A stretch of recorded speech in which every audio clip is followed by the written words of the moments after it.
वज़ीर-ए-आज़म शहबाज शरीफ से chairman Peoples Party Bilawal Bhutto की मुलाकात। अमरीका और यूरोप के सिफारती दौरों पर ब्रीफिंग। वज़ीर-ए-आज़म का बिलावल भुट्टो और वफ्द को खराज तहसीन। कहा, आपने पाकिस्तान का मुकदमा कौमी जज्बे से लड़ा और कामयाब होकर लौटे। बिलावल भुट्टो ने नहायत एहसन अंदाज में पाकिस्तान का मौक़िफ़ पेश किया। अफवाज पाकिस्तान की महारत से भारत को भारी कीमत चुकाना पड़ी। बजट 2025-26 में तमाम तबकात के लिए रिलीफ देने की कोशिश की। अवामी रहनुमाई, ताउन और तजावीज़ से चैलेंजेस पर काबू पाएंगे। वज़ीर-ए-आज़म शहबाज शरीफ ने सिफारती वफ्द के एजाज़ में इशाइया भी दिया। इशाइये में बजट, मुआशी पॉलिसी और कौमी सलामती के उमूर पर मुशावरत की गई। मेरा ख्याल है माइनस ही हो गया। अगर बोझ नहीं उठा सकते तो घर जाएं।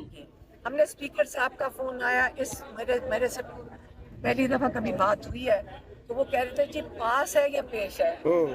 अब पास है पेश हमें भी अभी समझ आई है, पास और पेश क्या है। माइनस बानी पीटीआई हो गया। अलीमा खान मायूस। केपी बजट की मंजूरी को सुप्रीम कोर्ट में चैलेंज करने का ऐलान।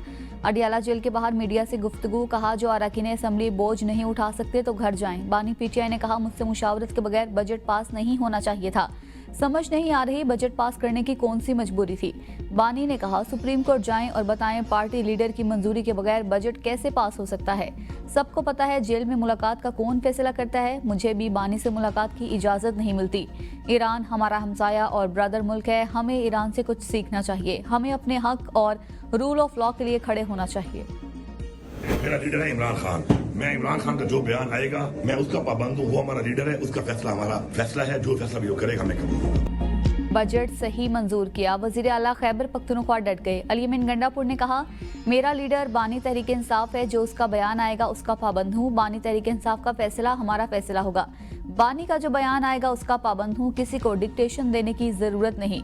कुछ लोग बानी पीटीआई को कमजोर करने के एजेंडे पर लगे हैं। ये लोग साजिश के जरिए, फाइनेंशियल इमरजेंसी के जरिए गवर्नर राज लगवाना चाहते हैं। बैरिस्टर सैफ कहते हैं, बानी पीटीआई ने बजट की मंजूरी पर रजामंदी का इजहार किया। बानी से मुलाकात में सियासी उमूर समेत खैबर पख्तूनख्वा बजट से मुतलिक तफसीली बातचीत हुई। बानी को बजट से मुतलिक कानूनी और आईनी पेचीदगियों से आगाह किया। अगर मुकर्ररा आईनी मुद्दत में बजट पास न किया जाता तो संगीन कानूनी और आईनी मसाइल पैदा हो सकते थे। मुलाकात में बानी को बजट की मंजूरी न देने की अपोजिशन की मुमकिन चालों से भी आगाह किया। अलीमीन गंडापुर और मुजम्मिल असलम की बानी से मुलाकात के बाद बजट में रद्दोबदल मुमकिन है। वर्जी पर ट्रंप इसराइल से नाराज। मीडिया से गुफ्तगू में कहा, इसराइल और ईरान से खुश नहीं हूँ। दोनों ने जंगबंदी की खिलाफ वर्जी की। ईरान की जौहरी सलाहियतें खत्म हो चुकी। अच्छा नहीं लगा। जंगबंदी मुआहदे के फौरी बाद इसराइल ने हमले किए। जंगबंदी का बाकायदा आगाज हो चुका। फरीकैन से दरख्वास्त है कि कोई खिलाफ वर्जी न करे। डील B2 पायलट्स की जरूरतमंदी के बगैर नहीं कर सकते थे। ऑपरेशन से वाबस्ता तमाम लोगों के बगैर ये मुमकिन नहीं था। दुरुस्त हमले ने तमाम लोगों को डील के लिए मिल बैठने पर मजबूर किया। ये एक ऐसी जंग थी जो बरसों जारी रह सकती थी, जिससे मशरिक़ वस्ता तबाह हो सकता था, मगर ऐसा नहीं हुआ और अब कभी नहीं होगा। खुदा इसराइल, ईरान, मशरिक़ वस्ता, अमरीका और पूरी दुनिया पर रहम करे। सफर के दौरान एयरफोर्स वन में सहाफ़ियों से गुफ्तगू में कहा, ईरान में हुकूमत की तब्दीली नहीं चाहता। मैं जितनी जल्दी मुमकिन हो सब कुछ पुरसकून देखना चाहता हूँ। हुकूमत की तब्दीली अफरा तफरी का बाइस बनती है और हम ऐसी अफरा तफरी नहीं देखना चाहते। अमरीकी सदर ट्रंप नेटो समिट में शिरकत के लिए नीदरलैंड्स पहुंच गए।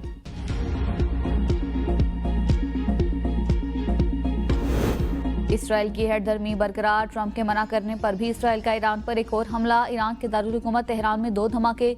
इसराइली फौज का कहना है तेहरान में रेडार को निशाना बनाया। हमले के बाद तैयारे बाहिफाजत वापस लौट आए। ईरानी ज़राए का कहना है खुले इलाके में खाली जमीन को निशाना बनाया गया। हमला इलामती था। हमला अमरीकी सदर ट्रंप और नेतन्याहू की कॉल के बाद किया गया। अमरीकी सदर ट्रंप ने इसराइल को ईरान पर हमले से रोका था। उनका कहना था इसराइल ईरान पर हमला नहीं करेगा। इसराइली तैयारे रुख मोड़कर वापस घर लौट आएंगे। किसी को नुकसान नहीं पहुंचेगा। जंगबंदी बरकरार रहे। इसराइली वज़ीर आज़म नेतन्याहू कहते हैं ईरान ने जंगबंदी की खिलाफ वर्जी की। हमला जरूरी था। ट्रंप के कहने पर इसराइल ने हमला महदूद रखा, सिर्फ एक हदफ को निशाना बनाया।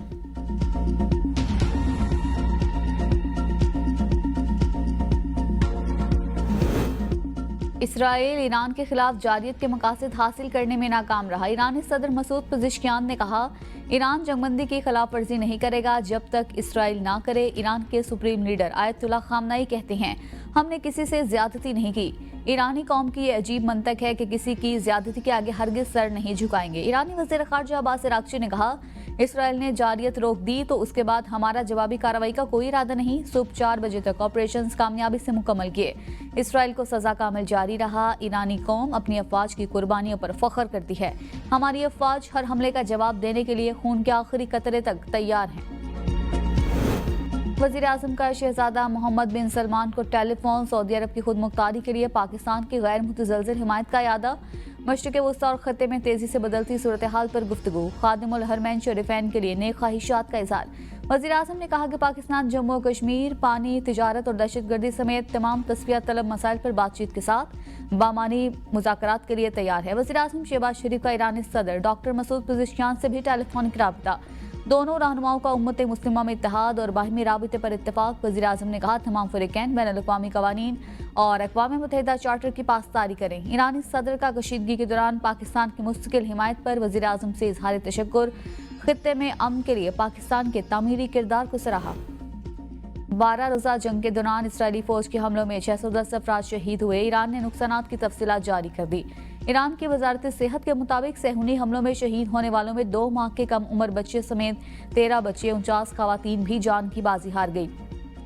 सेहत के शोबे से ताल्लुक रखने वाले 5 तिबी कारकुन भी इसराइली फ़ौज के हमलों का निशाना बने।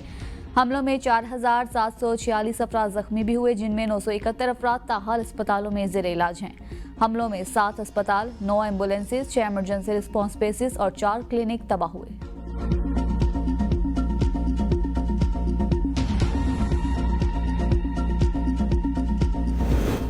कतर पर ईरानी हमले पर हैरत हुई। ये दोनों ममालिक के ताल्लुकात पर असर डालेंगे। दोहा में प्रेस कॉन्फ्रेंस करते हुए कतरी वज़ीर आज़म ने कहा, खित्ते में अमन चाहते हैं, कतर पर हमला नाकाबिल कबूल है। कतरी एयर डिफेंस ने कामयाबी से ईरानी हमला नाकाम बनाया। हमारी अफवाज मुल्क की खुद मुख्तारी की हिफाजत करना जानती है। ईरान इसराइल जंगबंदी से अमन कायम होगा। जंगबंदी से अमन को मौका मिल गया है। अमरीकी सदर ने अमीर कतर से राबिता किया। अमरीका ने तजवीज़ किया कि कतर ईरान के साथ राबिता करे।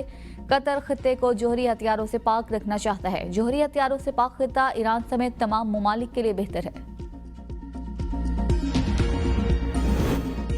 आलमी बिरादरी का ईरान इसराइल जंगबंदी का खैर मकदम। रूसी वज़ीर ख़ारजा का कहना है, मॉस्को ईरान और इसराइल के दरमियान जंगबंदी का हामी है। अभी हालात का तजिया करना मुश्किल है। जर्मन चांसलर का भी जंगबंदी मुआहिदे का खैर मकदम।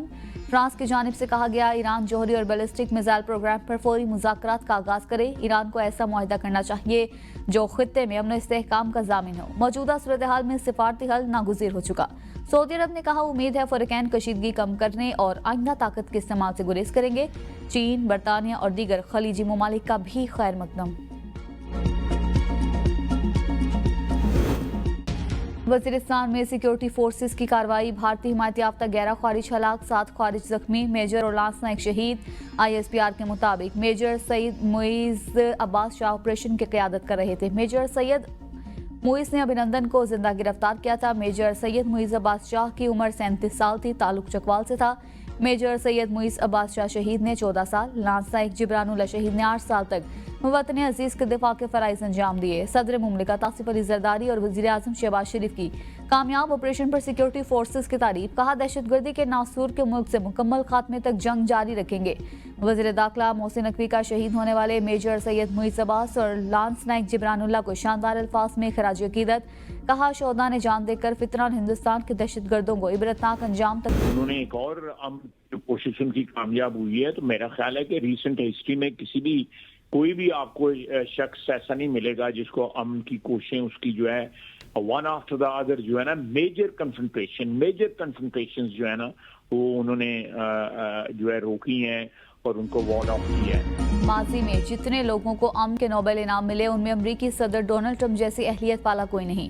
वज़ीर दिफा ख्वाजा आसिफ का दावा। ABN न्यूज़ के प्रोग्राम सवाल से आगे में इज़हार ख्याल करते हुए कहा, ईरान इसराइल तनाज़ा फैलता जा रहा था और खित्ते को लपेट में लेने का खतरा था।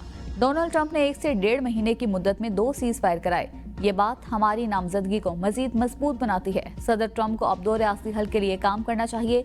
यहाँ पर फ़लस्तीनी रियासत कायम होनी चाहिए। ये एक नामुकम्मल एजेंडा है जिस पर सारी दुनिया का इत्तेफाक है। उनका नाम तारीख में सुनहरी हरूफ से लिखा जाएगा। इसराइल के क़याम से पूरा खित्ता अदम इस्तेहकाम का शिकार हुआ। वजारत दिफा के 26 खरब 8 अरब से जायद के मुतालबात ज़र मंसूब। जरताज गुल का एतराज़, वज़ीर दिफा से इस्तीफे का मुतालबा, कहा वो जॉब के लिए फिट नहीं। जरताज को लिवान में बिजली का बिल भी ले आई। टैक्सेस की भरमार पर एतराज़, कहा बिजली के बिल में 15 किस्म के नामालूम महसूलात शामिल हैं।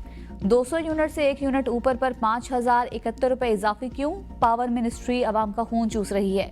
ऐसे नालायक महकमे को मजीद बजट नहीं देना चाहिए। उमर अयूब खान की भी ख्वाजा आसिफ पर तनकीद, कहा भारत ने दिफाई बजट 9.5% बढ़ाया है। वज़ीर दिफा कहता है हम हाइब्रिड रजीम है, ये हाइब्रिड सिस्टम की मजम्मत करें।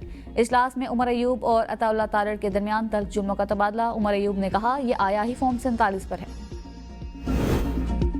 हमने सारिफीन को 110 अरब ओवर बिलिंग के वापस किए। हम तनकीद करने वाले बताएं उनकी हुकूमत में कोई इनकलाब आया था, उनका लीडर हमारी हुकूमत की कारकर्दगी की वजह से गैर मुतल्लिका हो रहा है।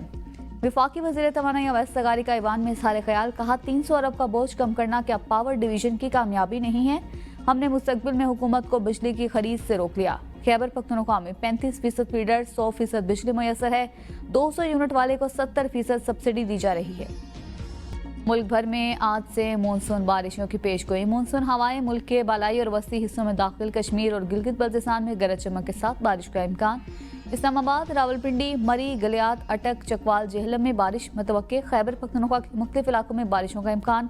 PDMA ने अलर्ट जारी कर दिया। मानसहरा, कोहिस्तान, दीर, सवात और शांगला के मकामी नदी नालों में तुगयानी, फ्लैश फ्लड, जबकि पेशावर, नौशहरा, मर्दान और सवाबी में अर्बन फ्लडिंग का खदशा। तमाम जिले इंतजामिया को मानसून बारिशों के बाइस किसी भी नाखुशगवार वाक़े से पेशगी निमटने के लिए मरासला जारी।